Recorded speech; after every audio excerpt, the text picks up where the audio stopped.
누가복음 2장 25절부터 40절 말씀 좀 길지만 우리 함께 교독하겠습니다. 예루살렘에 시므온이라 하는 사람이 있으니 이 사람은 의롭고 경건하여 이스라엘을 위로를 기다리는 자라. 성령이 그 위에 계시더라. 그가 주의 그리스도를 보기 전에는 죽지 아니하리라 하는 성령의 지시를 받았더니 성령의 감동으로 성전에 들어가매 마침 부모가 율법의 관례대로 행하고자 하여 그 아기 예수를 데리고 오는지라. 시몬이 아기를 안고 하나님을 찬송하여 이르되 주제여 이제는 말씀하신 대로 종을 평안히 놓아 주시는도다. 내 눈이 주의 구원을 보았사오니 이는 만민 앞에 예비하신 것이요 이방을 비추는 빛이요 주의 백성 이스라엘의 영광이니이다 하니 그의 부모가 그에 대한 말들을 놀랍게 여기더라. 시몬이 그들에게 축복하고 그의 어머니 마리아에게 말하여 이르되 보라 이는 이스라엘 중 많은 사람을 패하거나 흥하게 하며 비방을 받는 끄적이 되기 위하여 세움을 받았고 또 칼이 네 마음을 찌르듯 하리니 이는 여러 사람의 마음의 생각을 드러내려 함이니라 하더라. 또 아셀기파 마멜의 딸 안나라 하는 선지자가 있어 나이가 매우 많았더라. 그가 결혼한 후 7해 동안 남편과 함께 살다가 과부가 되고 84세가 되었더라. 이 사람이 성전을 떠나지 아니하고 주야로 금식하며 기도함으로 숨기더니 마침 이때에 나와서 하나님께 감사하고 예루살렘에 성령을 바라는 모든 사람에게 그에 대하여 말하니라. 주의 율법을 따라 모든 일을 마치고 갈릴리로 돌아가 본 동네 나사렛에 이르니라. 아기가 자라며 강하여지고 지혜가 충만하며 하나님의 은혜가 그의 위에 있더라. 아멘. 오늘은 우리를 사랑하시는 예수 하나님께서 하나밖에 없는 아들 예수 그리스도를 보내셨고, 그리고 그 아들이 하나님의 뜻에 따라 인간의 몸으로 이 땅에 태어난 그날을 기억하고 감사하며 드리는 성탄절입니다. 귀한 날, 축복의 날, 감사의 날입니다. 우리 함께 인사하겠습니다. 메리 크리스마스. 메리 크리스마스. 메리 크리스마스. 성탄의 은혜와 축복이 우리 가정과 삶에 가득하기를 축원합니다. 그래서 우리가 옛날부터 생일 때 되면 옛날에 짜장면을 먹었어요. 그래서 오늘은 점심 식사로 여기 맛있는 짜장면집 가서 짜장면과 더불어서 먹겠습니다. 목사님들끼리도 잠깐 이렇게 카톡방으로 얘기를 했는데 우리는 짜장면 먹는다 그러니, 그러니까는 어떤 교회는 떡국을 먹는다 그러고 어떤 교회는 함박 스테이크를 식당 가서 먹는지 아니면 이렇게 사다 먹는지 주문해 먹는지 모르겠다. 함박 스테이크. 모르죠. 함박 스테이크는 아니고 돈가스를 먹을까? 다음에 한번 돈가스를 먹으러 가볼까 합니다. 비싸지는 않은데 좋아요. 복개천 쪽에 있습니다. 우리가 성탄절을 하면 인사하면 메리 크리스마스 이렇게 인사를 하죠. 행복한 성탄, 기쁜 성탄을 보내십시오 라고 하는 말이에요. 메리라고 하는 말은 즐거운, 명량한 이런 뜻입니다. 메리 크리스마스, 즐거운 성탄, 성탄의 기쁨이 가득하세요 라고 하는 뜻이고, 크리스마스라고 하는 말 우리는 많이 하고 있고 또 많이 알 수도 있는데, 크리스마스, 마스라고 하는 말은 우리가 천주교 같은 데서는 예배를 미사라고 이렇게 하죠. 그리스도의 탄생을 기념하는 예배다라고 하는 그러한 뜻입니다.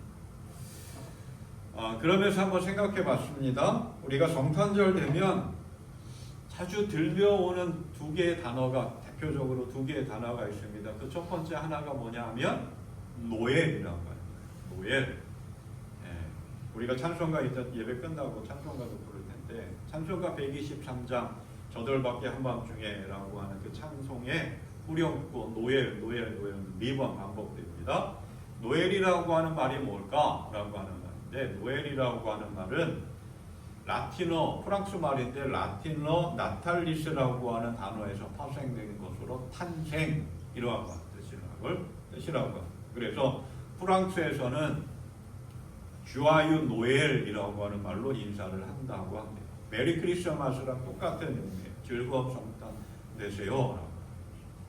또 하나 우리가 뭐 찬송가는 아시지만 캐롤로 많이 불려지는 그런 단어입니다. 인사말이죠. 펠리스 나비다라고 하는 이 단어는 스페인어인데 1970년대에 미국의 싱어송라이터인 호세 펠리시아노가 작사하고 곡을 만들어서 미국 영어하고 그리고 스페인어 동시에 발매를 하면서부터 캐롤의 대표적인 노래 가운데 하나로 많은 사람들이 불려졌습니다. 펠리스라고 하는 말은 행복한이라고 하는 뜻이고 나비다라고 하는 말은 성탄절을 의미하는 프랑스의 스페인어라고 합니다. 자, 펠리스 나비다라고 하는 말도 즐거운 성탄 보내세요, 행복한 성탄 보내세요 라고 하는 그러한 뜻을 가지고 있습니다. 그래서 몇 개 이제 성탄절을 맞이하면서 또 글로벌 시대에 몇 개의 성탄절을 몇 개 나라의 성탄절 인사를 한번 이야기해 보면 영어 메리 크리스마스, 그다음에 프랑스어는 주아유 노엘, 스페인어로는 펠리스 나비다, 중국어는 뭐라고 할까요? 성탄 꽈이로라고 이야기하고, 그다음에 독일어는 좀 어려울 수도 있는데 프로헤 바이나흐텐, 프로헤 바이나흐텐. 가까운 일본 아주 유사하죠. 이 사람들의 발음이 그렇게 이상한 우리 식으로 하면 메리 크리스마스라고 이렇게 한다고 합니다. 이 영어 발음이 얘네들이 좀 괜찮은 건지. 메리 크리스마스, 성탄 꽈이로, 메리 크리스마스, 펠리스 나비다, 주아유 노엘. 다양한 나라의 성탄을 축하하고 인사를 하고 성탄의 행복, 성탄의 축복을 기원하는 그러한 인사말입니다. 이 성탄, 우리는 지난 4주 동안 대림절을 지내면서 성탄의 그 기다림 또 그 은혜를 한번 생각해 보면서 나아갔습니다. 오늘 우리의 삶 속에 오늘 성탄절을 맞이해서 이 땅에 오신 예수 그리스도를 기억하고 또한 다시 오실 예수 그리스도를 기다리면서 맞이하는 이 성탄절에 하나님의 은혜와 평강이 우리의 삶 속에 가득하고 우리의 가정 속에 일터 위에 가득하기를 다시 한번 축복하며 기도합니다. 이 성탄의 기쁨을 기리기 위해서, 성탄의 그 행복을 느끼기 위해서 많은 전 세계 모든 사람들이 12월 25일을 성탄절로 지킵니다. 왜 이 성탄절을 12월 25일로 지킬까? 어떻게 이 성탄절을 12월 25일로 지키기 시작했을까? 라고 하는 것을 한번 생각해 봐야 되겠죠? 생각해 봅니다. 성경에 보면은 예수님이 언제 태어났는지 정확하게 그 날짜가 기록이 되어져 있지 않습니다. 그런데 우리는 12월 25일을 예수님의 탄생일로 이렇게 날짜를 정해서 지키고 있습니다. 하지만 성경의 이 상황을 보면 예수님이 언제 태어났는지 정확하게 그 날짜는 이야기할 수 없지만 대충 그 시기는 짐작할 수 있다고 합니다. 자, 예수님이 탄생할 무렵 이스라엘 목자들은 밤을 새워가면서 양떼들을 지키고 있었습니다. 양들을 들판에서 방목할 수 있을 만큼 춥지는 않았다라고 하는 거예요. 요즘 12월처럼 그렇게 춥지 않았다라고 하는 거죠. 이스라엘의 12월 날씨가 양들을 방목할 수 있을 정도로 이렇게 따뜻하지 않았다라고 하는 거예요. 겨울철 우기입니다. 자주 내리는 비로 인해서 겨울철에는 양들을 방목하는 하지 않고, 그리고 일교차가 커가지고 이렇게 가축사에다가 몰아놓고 양들을 키웠다고 합니다. 그리고 겨울철을 지내면서 그 축사에서 양들을 양육했던 거죠. 그래서 학자들은 목자들이 밤에 양을 지키고 있었다라고 하는 이 기록을 토대로 해가지고 겨울이 아닌 봄이나 가을에 예수님이 탄생했을 것이다 라고 그렇게 추정을 하고 있습니다. 그런데 왜 12월 25일로 성탄절을 정해서 성탄절을 지키고 있을까? 그 이야기는 여러 가지 학설들도 많이 있는데 그 가운데 가장 유력한 학설은 로마의 태양신 축제와의 연관성에 두고 있습니다. 고대 로마인들은 12월 25일을 매우 의미 있는 날로 여겼다고 합니다. 1년 중 가장 해가 짧은 동지, 우리도 12월 22일이 동지였습니다. 동지 때 우리는 뭘 먹나요? 팥죽을 전통적으로 팥죽을 먹습니다. 뭔가 그 우상적인 그런 것이 있었어요. 귀신을 몰아낸다 뭐 이런 거. 자, 그 1년 중 가장 짧은 동지 12월 25일, 12월 24일에는 태양신 미트라의 탄생일이었다고 합니다. 그래서 미트라는 275년 로마 황제 아우렐리우스에 의해서 로마 국가의 수호신이 되었습니다. 그리고 아우렐리우스는 그의 12월 25일에 미트라의 신전을 세우고 이 날을 태양절로 선포하면서 숭배하기 시작했습니다.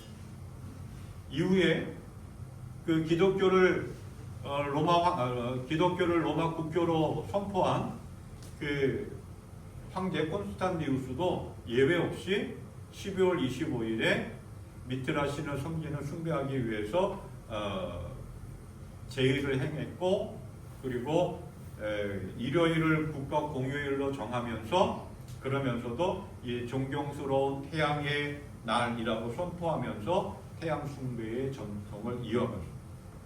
그래서 이 태양신인 미트라의 탄생일인 12월 25일에 예수님의 탄생일이 시작이 되어졌는데 왜 그랬을까?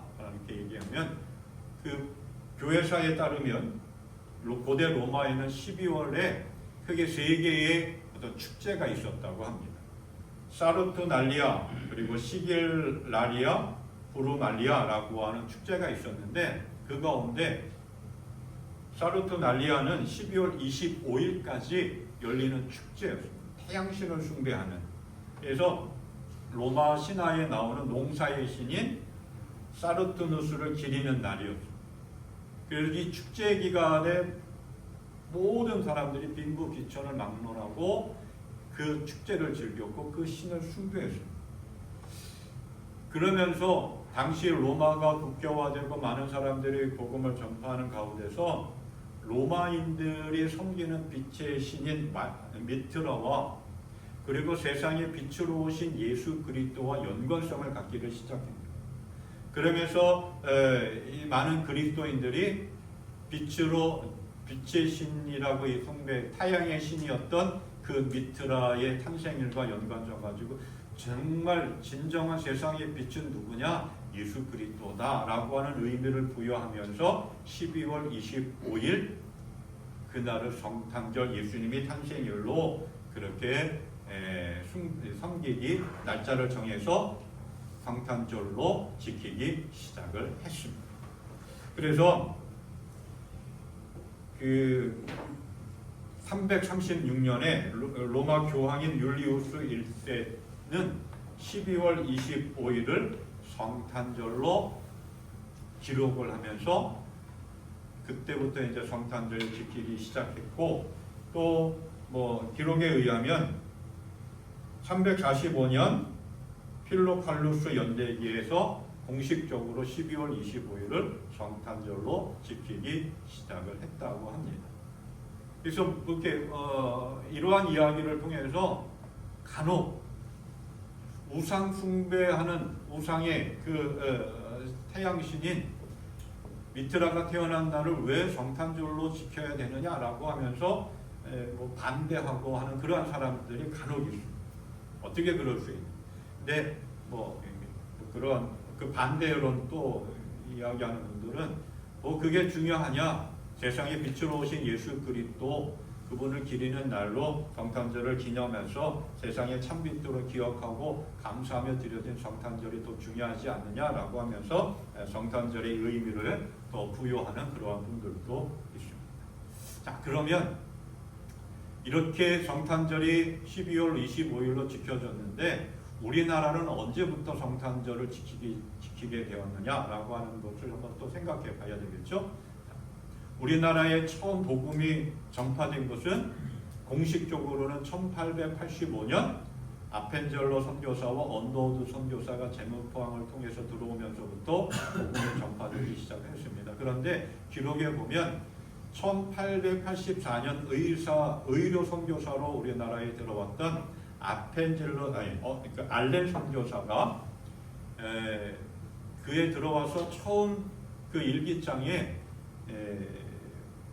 성탄절 예배를 드렸다라고 기록한 것을 통해서 뭐 이렇게 그때 성탄절 예배가 처음으로 성탄절을 보냈다라고 하기도 하는데, 공식적으로 복음이 전파되면서 그 정동 장로교회 언더우드 선교사가 세운 정동 장로교회와 또한 아펜젤로 선교사가 세운 정동 감리교회를 통해서 처음으로 성탄절 예배가 공식적으로 교회에서 드려졌다라고 이렇게 이야기하고 있습니다. 그리고 감리교회의 여선교사인 메리 스크랜턴 여사가 이화학당에서 그 학생들을 가르치면서 처음 크리스마스 예배를 드리고 크리스마스 트리를 처음 만들기 시작했고, 그러면서 이제 우리나라에 성탄절 예배와 성탄절 문화가 세워지기 시작되어진 것이죠. 그러다가 뭐 여러 가지 일제 시대와 또 6.25 사변과 뭐 여러 가지 과정을 통해서 참 힘든 과정을 지나왔지만, 우리나라가 해방이 되어지고 정부가 수립되면서 1949년에 이스만 대통령이 성탄절을 법정 공휴일로 선포를 했습니다.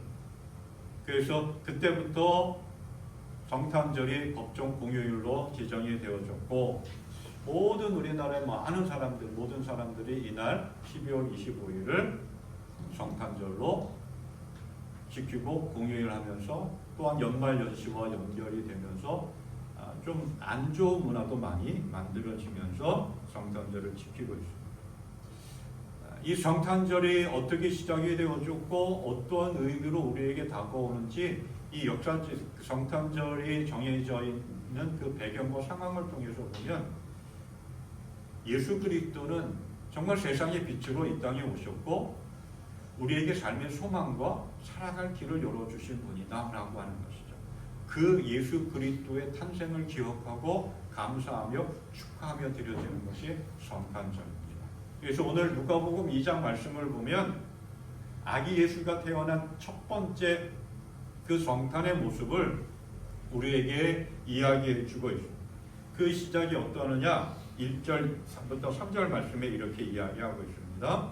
그때에 아우구스투스 황제가 칙령을 내려서 온 세계가 호적 등록을 하게 되었는데, 이 첫 번째 호적 등록은 구레뇨가 시리아의 총독으로 있을 때에 시행한 것이다. 모든 사람이 호적 등록하러 저마다 자기 동네로 갔다라고 이야기하고 있습니다. 당시 로마 제국의 황제였던 아우구스티누스가 인구 조사 때문에 자기들이 태어난 곳에 가서 호적을 등록하라고 하는 명령을 내립니다. 그래서 모든 사람들이 다 자기가 태어난 곳에 가서 호적을 등록하러 갑니다. 요셉도 마리아와 함께 베들레헴으로 호적을 등록하러 갑니다. 그런데 이미 마리아는 하나님의 뜻에 따라서 성령으로 잉태한 몸이었습니다. 그리고 해산할 날이 가까웠습니다. 로마 황제의 명령 때문에 모든 사람들이 자기가 태어난 곳으로 호적을 등록하러 갔고, 베들레헴도 예외는 아니었습니다. 수많은 사람들이 베들레헴에 몰려들었던 것입니다. 그러니까 당연히 여관방이 없었습니다. 만원사례였습니다.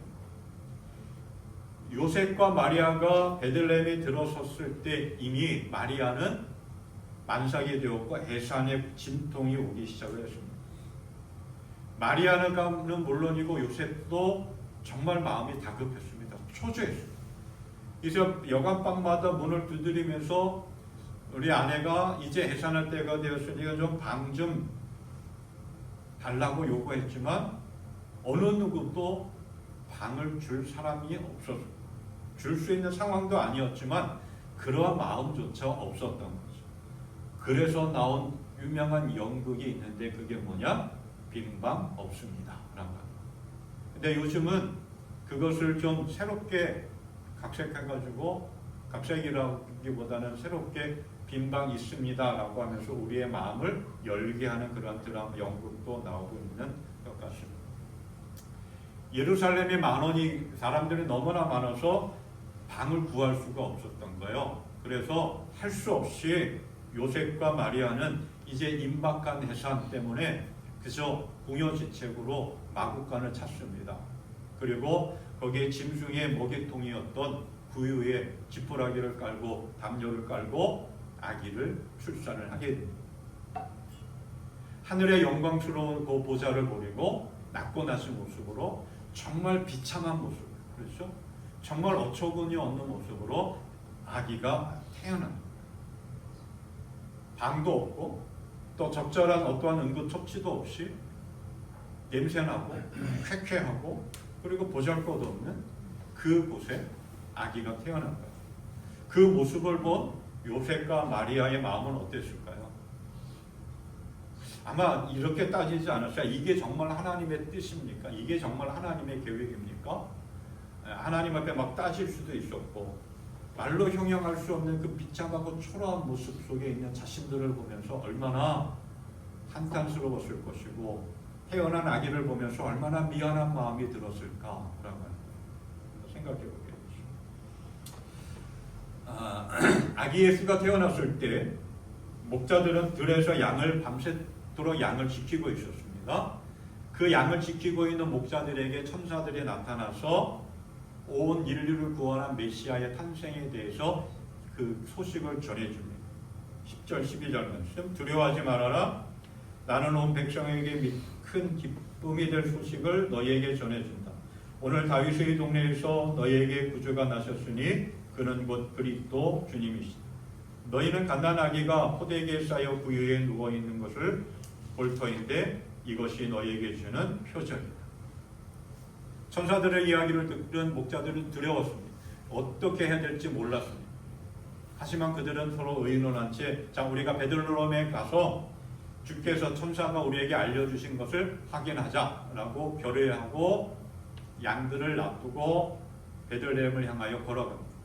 그리고 아기 예수가 누워있는 그곳을 찾아갑니다. 그리고 도착해서는 천사들이 자기들에게 한 이야기를 마리아와 요셉에게 다 이야기해 줍니다. 그 이야기를 들은 마리아는 마음에 그것을 간직하게 되죠. 그리고 8일이 지나서 율법의 규례대로 정결 예식을 행하기 위해서 아기 예수를 데리고 예루살렘 성전으로 마리아와 요셉은 갑니다. 그런데 예루살렘에는 시므온이라고 하는 그리고 안나라고 하는 나이 많은 할머니 할아버지가 있었습니다. 두 사람 뭐 따로따로 이야기하고는 있지만 정말 의롭고 경건한 사람, 하나님의 약속을 듣고 그 약속을 성취되기를 기다리며 늘 교회를 성전을 찾고 늘 기도의 자리를 지켰던 나이 많은 할아버지 할머니 시므온과 안나였습니다. 어느 날 늘 성전을 찾고 하나님의 약속이 이루어지기를 기다리며 기도하고 예배했던 그 시므온이 그날도 예루살렘 성전을 들어가는데 젊은 부부가 한 아기를 안고 예루살렘 성전으로 들어오는 것을 봅니다. 그리고 한눈에 알아보게 되죠. 그리고 그 아기 예수를 축복하고 이루어질 일을 이야기합니다. 그리고 늘 성전에서 자기 자리를 지키면서 기도하며 삶을 살아갔던 안나라고 하는 여인도 할머니도 딱 한눈에 알아보게 됩니다. 그리고 그 아기 예수를 축복합니다. 이게 오늘 누가복음 2장의 아기 예수의 첫 번째 태어난 그 상황, 그때 그 모습을 이야기하고 있습니다. 여기서 오늘 우리가 하나 묵상할 말씀 가운데 하나는 천사가 목자들에게 전해준 말씀이죠. 두려워하지 말아라.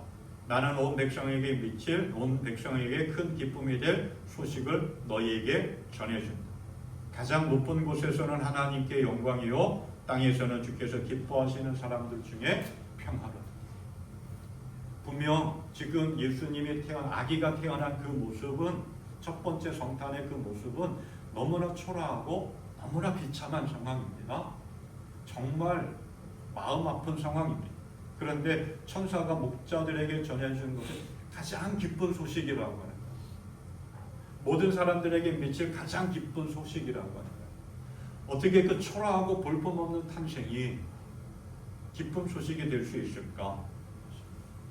그죠?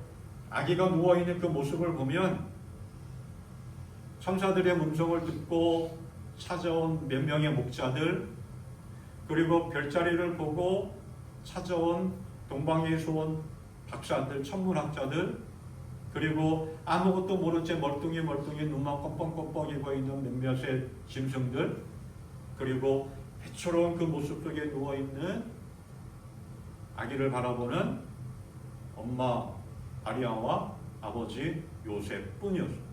뭐 요즘 아기가 출산하면 뭐 경력금도 주고 잔치도 벌이고 뭐 난리법석인데, 기뻐할 수 있는 것은 단지 아기가 태어났다라고 하는 것뿐이었고 기뻐할 수 있는 상황은 전혀 아니죠.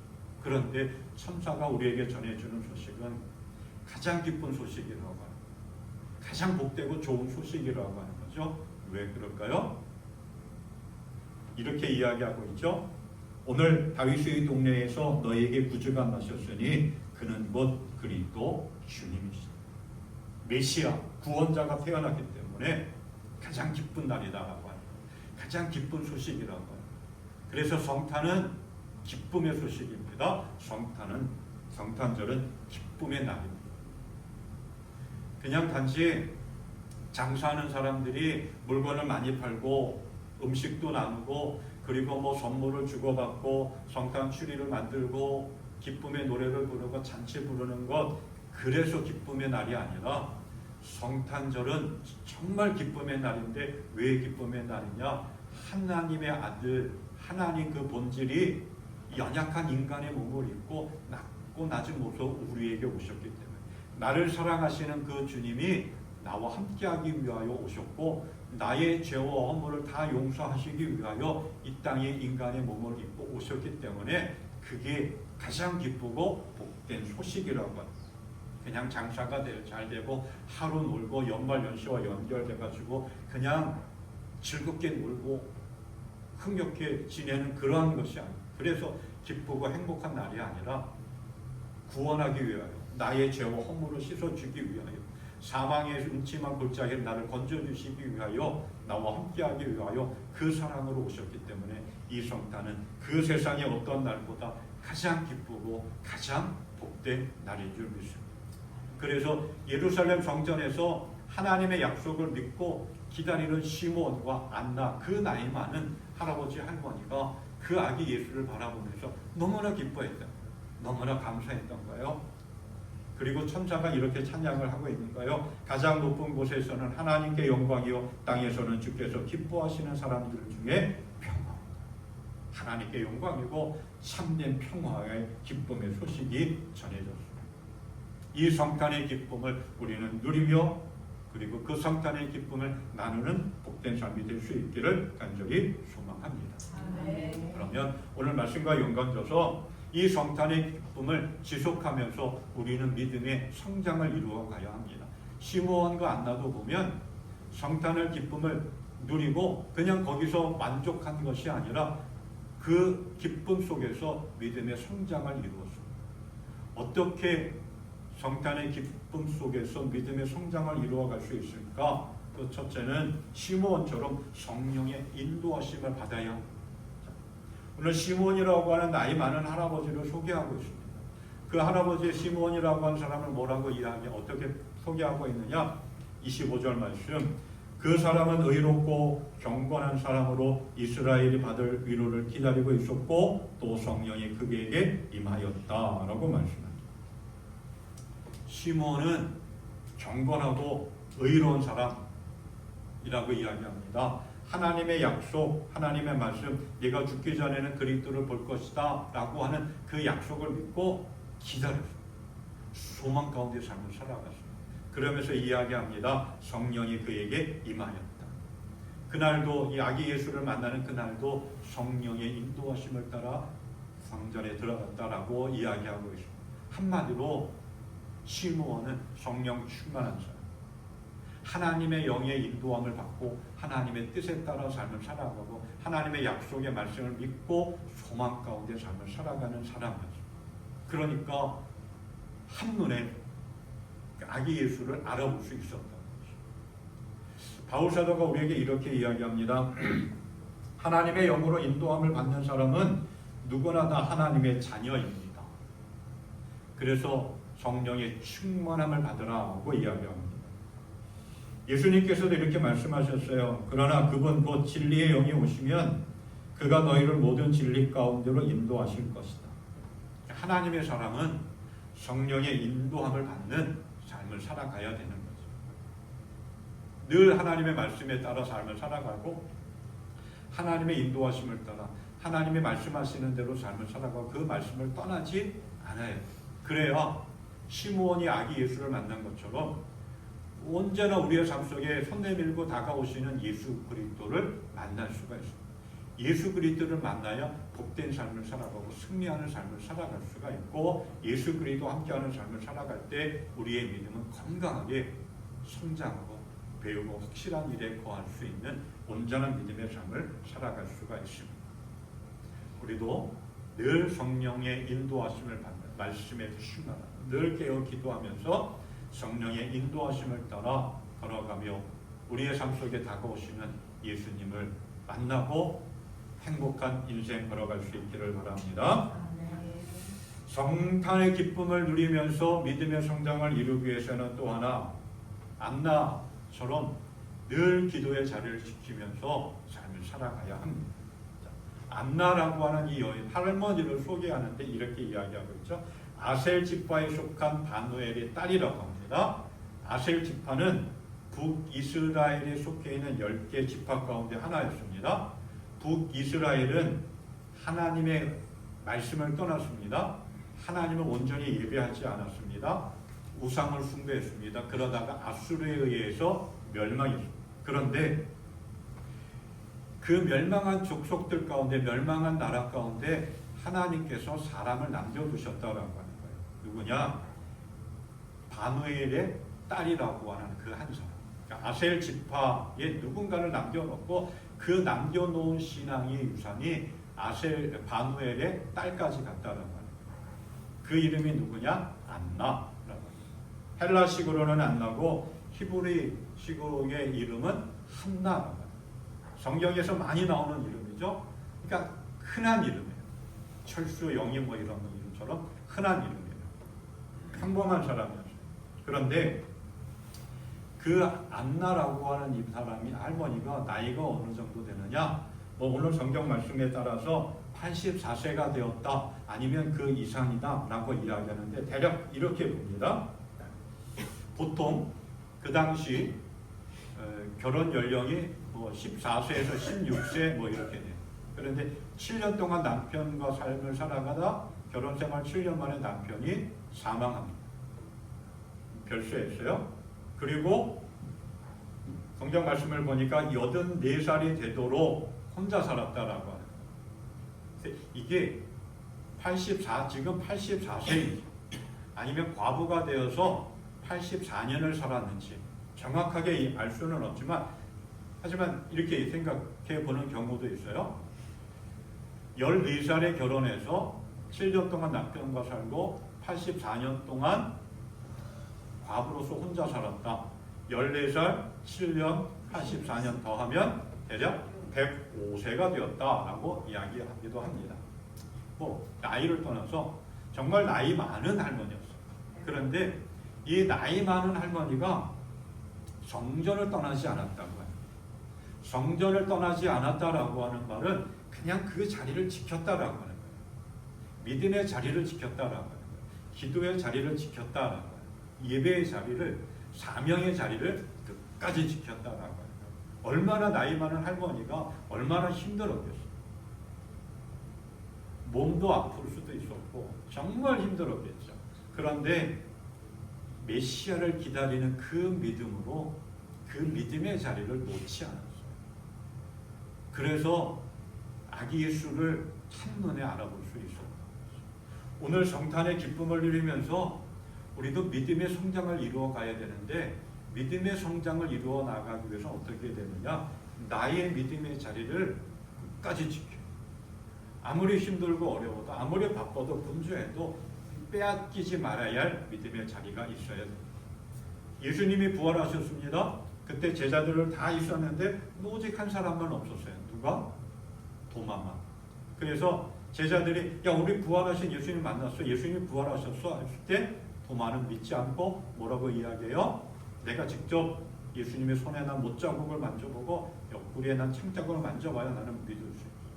그리고 8일이 지난 다음에 도마도 함께 있을 때 부활하신 예수님이 나타나셨죠. 있어야 할 자리에 있지 않으면 우리의 믿음은 흔들립니다. 빼앗길 수밖에 없죠. 있어야 할 자리, 믿음의 자리, 이 나이 많은 할머니 안나처럼 굳게 지키며 흔들림 없이 나아갈 수 있기를 바랍니다. 그러면서 우리의 믿음이 성장합니다. 그 믿음의 성장을 통해서 하나님을 만나는 놀라운 은혜의 삶이 될 수 있기를 소망합니다. 아멘. 또 하나 성탄의 기쁨 속에서 믿음의 성장을 이루려면 날마다 우리도 믿음이 성장해야 돼요. 어떻게 성장해야 되느냐? 오늘 40절에서 이렇게 말씀합니다.